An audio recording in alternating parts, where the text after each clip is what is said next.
Salut à tous! Alors aujourd'hui je vous retrouve dans une nouvelle vidéo qui, comme vous l'aurez vu dans le tutoriel, comme vous l'aurez vu dans le titre, sera un tutoriel, hein, pas dans le tutoriel sera un titre, non. J'ai décidé de vous reproduire un make-up que je vous avais posté en story Instagram. Je vous mettrai le petit boomerang ici. Et c'était un make-up parfait pour le printemps. Et je me dis que c'est pas parce qu'on sortait pas, qu'on n'avait pas envie de prendre soin de soi, ou que par exemple peut-être que certains d'entre vous ont encore bossé et que du coup vous avez quand même un peu envie de vous pimper, de vous faire plaisir et de vous maquiller. C'était un make-up pastel hyper sympa réalisé avec des petites fleurs séchées que j'avais collées sur les côtés de mes tempes et que j'avais réalisé avec la palette Jawbreaker de chez Jeffree Star. Je voulais vous en parler parce qu'en plus je trouve que c'est une palette parfaite parce qu'il y a quand même quelques fards pastels qui sont vraiment magnifiques dedans. Et en fait je m'étais principalement concentrée sur le fard Gumdrop qui est le lavande juste ici et le fard Cute qui est le menthe juste là. C'était un make-up que j'avais passé pas beaucoup de temps à faire en fait, mais je le trouvais très joli, très original, très simple pour ceux d'entre vous qui savent pas trop se maquiller ou qui savent pas trop par où commencer et qui n'ont pas forcément envie d'acheter une palette de pastel, mais qui se rendent compte qu'en fait il y a quand même 2-3 fards dans certaines palettes qui possèdent et vous pouvez du coup décliner, faire un make-up complet avec. Et je voulais vraiment vous en faire une vidéo parce que c'était un make-up que j'avais adoré faire et j'avais trop envie de le créer en vidéo pour vous depuis longtemps. Donc c'est parti, on va commencer, je vous rapproche tout de suite. Alors je vais commencer par appliquer une base à paupières et j'ai retrouvé ce petit tube de Shadow Insurance de chez Too Faced. Je sais même pas s'il fait encore cette base. Je suppose que oui, puisque c'est genre un de leurs best-sellers, mais ça fait très longtemps que je l'avais plus vu.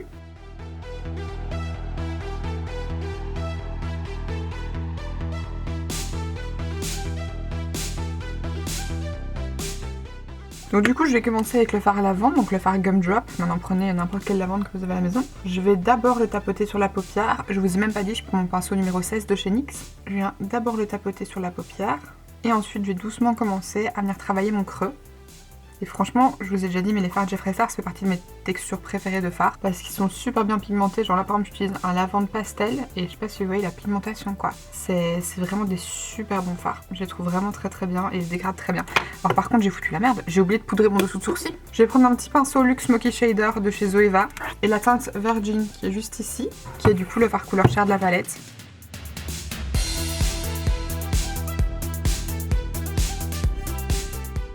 Si vous avez les paupières fort teintées, comme moi, parce que vous voyez que j'ai les paupières quand même assez marronnées, n'hésitez pas à mettre une base unifiante, genre un peu couleur chair, ou à mettre peut-être un peu de crayon blanc que vous dégradez, ou un fard crème blanc, pour vraiment bien unifier votre paupière en dessous.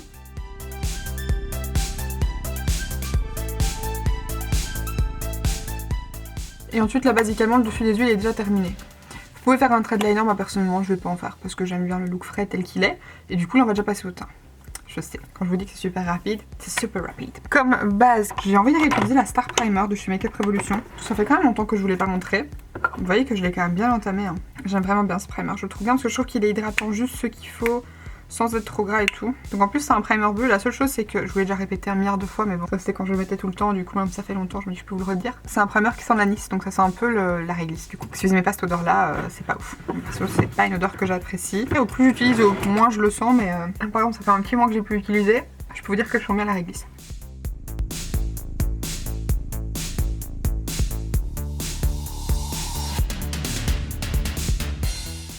Alors en fond de teint j'ai envie d'utiliser celui-ci qui est vachement vieux, je sais même pas s'il est encore bon, mais je vais tester, de toute façon il n'y a pas d'autre moyen de savoir. J'espère que la teinte est bonne aussi, c'est le City Radiance de chez Bourjois, je sais même pas s'il existe encore. Donc je vais l'appliquer avec mon éponge favorite, celle du site Shop Miss A, c'est les éponges Pow Pow, et je vous ai mis le lien de cette éponge là dans la barre d'infos. C'est vraiment ma préférée, mais de manière générale toutes celles de la gamme Pow Pow sont vraiment géniales. Je me souviens plus si ce fond de teint a une couvrance extrême, mais en tout cas il a toujours la même odeur qu'avant et la même texture. De ce que je me souviens. L'odeur c'est la même pour à peu près tous les produits Bourjois teint.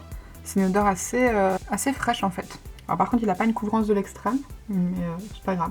Pour le coup je dirais que le fond de teint a une couvrance moyenne. Voilà, si jamais vous l'avez encore. Le fini sur la peau est pas mal. C'est un petit peu lumineux mais c'est pas, ça fait pas fake en fait.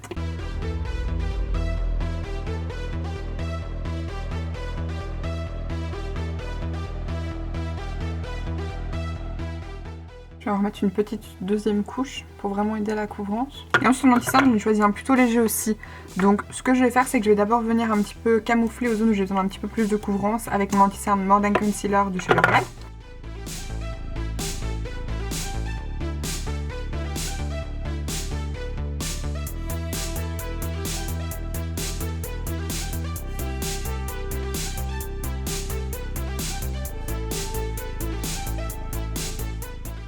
Mais du coup, comme anti-cerne tel quel, je vais venir appliquer le Colourpop, le No Filter Concealer que je vais quand même mixer avec un tout petit micro-poil de L'Oréal parce que j'ai quand même de sacrés cernes.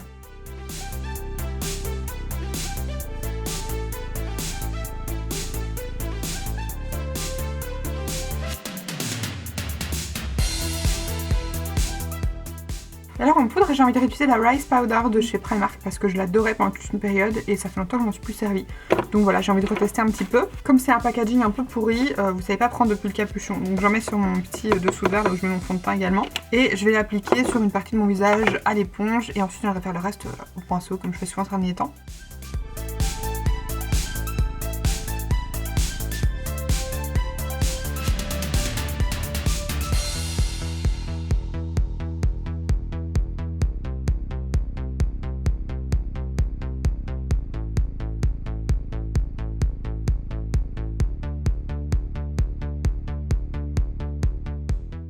Alors la poudre est pas mal, c'est pas ma préférée, je sais pas si c'est le mélange avec le fond de teint que je trouve pas fou, mais elle est quand même très correcte. Et alors maintenant je vais venir fixer mes sourcils. Pour ça je viens utiliser le Tinted Brow Gel de chez NYX.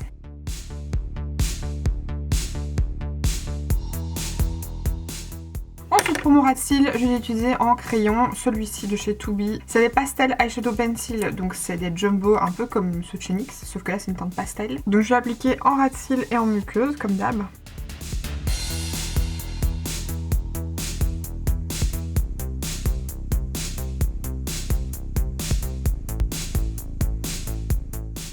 Et ensuite avec le même pinceau avec lequel je suis venue dégrader mon crayon, comme d'habitude, le petit pinceau carré de chez Morphe, le lien de ceux qui étaient dans la barre d'infos, de même que pour les éponges. Je viens prendre la teinte Cute, qui est du coup le mint, et je viens le tapoter par-dessus. Et ensuite, avec mon petit pinceau Fluffy de chez MSQ, je viendrai le dégrader, vraiment le fumer.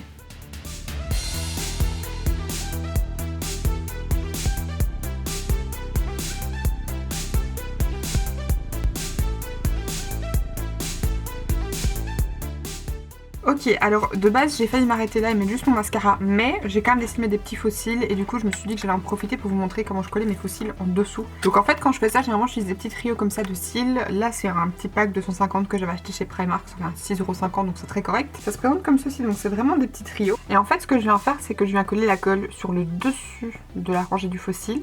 Et ensuite je viens le coller au niveau du dessous de mes cils. Donc je vais vous montrer ça tout de suite. Donc généralement j'en mets entre 4 et 6. Et donc en fait je viens prendre mon petit faux cil comme ça. Je viens prendre ma colle duo, c'est la Quick Set, mais la noire. Parce que comme ça va être collé sous mes cils, c'est vraiment mieux en noir. Je l'ai vraiment mis un tout petit peu sur le dessus. Je regarde vers le haut et je viens vraiment le coller au niveau de la racine de mes cils.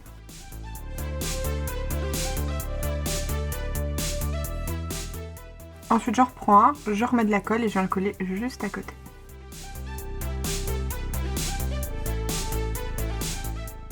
Et au cas où vous vous poseriez la question, ça se sent pas du tout et l'avantage en plus c'est que ça se voit pas non plus.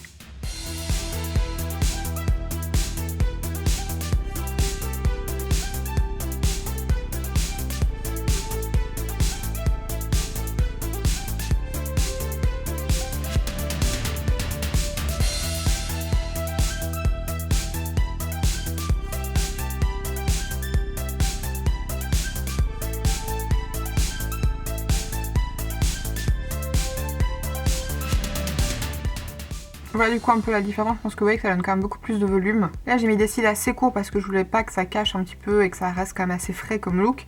Mais les cils d'en dessous sont beaucoup plus longs. Je pense que si vous voyez ceux-ci, ceux-là par rapport à ceux-là sont beaucoup plus longs. Ok, alors maintenant les yeux sont terminés, donc du coup je vais terminer le teint et ensuite on rajoutera les petites fleurs, comme ça pour avoir le look terminé, mais sans les fleurs et avec les fleurs, pour pouvoir un petit peu voir les deux. Comme d'hab, dois-je encore le préciser, je viens réchauffer mon teint avec le bronzer Bronze Goddess de chez Estée Lauder dans la teinte 01 Light et mon petit pinceau Angle Powder de chez Smashbox. J'ai toujours l'impression qu'en caméra on dirait que j'ai des grosses barres alors que c'est pas vrai.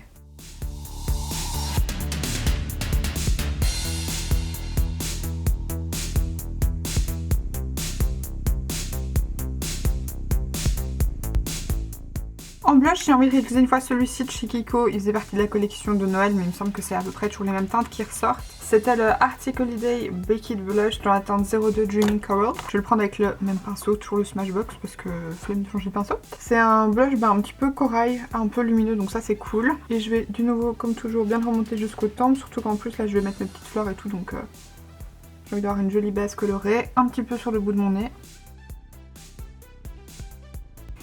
Et ensuite en highlight, j'avais envie de mettre celui-ci parce que je m'en suis très peu servi en vidéo. C'est le No Angel Highlight de chez Primark. C'est la teinte la plus claire des deux. Elle ressemble à ceci, elle est trop belle. Et je vais l'appliquer avec mon pinceau de chez Morphe.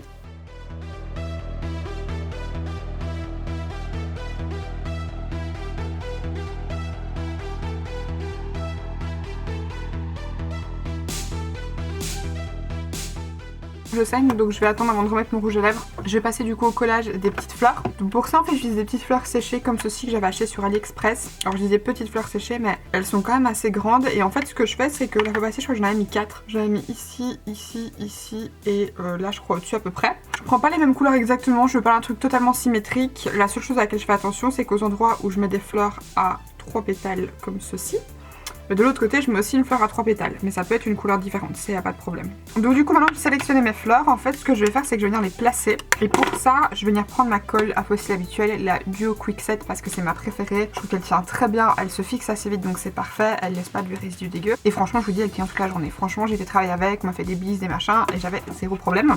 Donc en fait, ce que je fais, c'est que je vais mettre celle en 3 ici au niveau du dessous de mon sourcil et là du dessous de mes yeux et ensuite là et ici. Je mettrai les fleurs en 4 parce que du coup celles de 3 se mettent mieux au niveau des petites zones là comme je viens de vous montrer. J'ai appliqué ça avec une pince à épiler parce que comme j'ai fait mes ongles, je galère à attraper les trucs tout simplement. Mais maintenant vous prenez ce que vous voulez, la seule chose c'est qu'il faut être un tout petit peu délicat quand même au moment où vous les prenez et tout parce que bah, forcément vous allez les manipuler et c'est quand même des petits trucs secs donc c'est un petit peu fragile. Moi généralement ce que j'essaie de faire c'est d'essayer de les aplatir un maximum parce que comme c'est séché vous savez c'est un petit peu roulé comme ça. Donc je l'aplatis un peu et ensuite je vais en mettre au niveau du dos de la fleur, donc la partie que je veux pas qu'on voit on va dire, la partie sur la plus laide. Je vais mettre un peu de colle, donc j'en mets une bonne dose histoire que ça tienne bien, mais franchement je vous préviens ça colle, hein, donc faites gaffe parce que en plus si vous avez du petit duvet et tout ça va s'accrocher.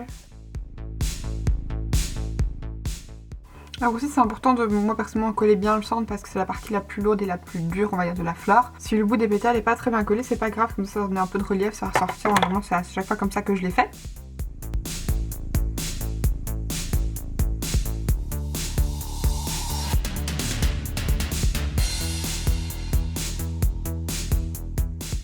Ok, alors du coup maintenant j'ai placé mes fleurs, vous voyez qu'il y a des couleurs qui reviennent, par exemple le rose, le bleu et le violet, mais j'essaie de les placer à des endroits différents, comme ça fait pas exactement symétrique parce que c'est pas ce que j'aime avec ce look. Je vais juste venir prendre avec un petit pinceau la teinte Jawbreaker qui est la teinte lumineuse de la palette. Avec un petit pinceau Detail Shader de chez Zoeva, je vais venir mettre ça en coin interne.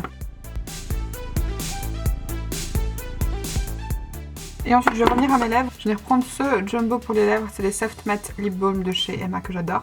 Dans la teinte 02. Et alors pareil, je vais juste remettre ma petite huile pour les lèvres par-dessus.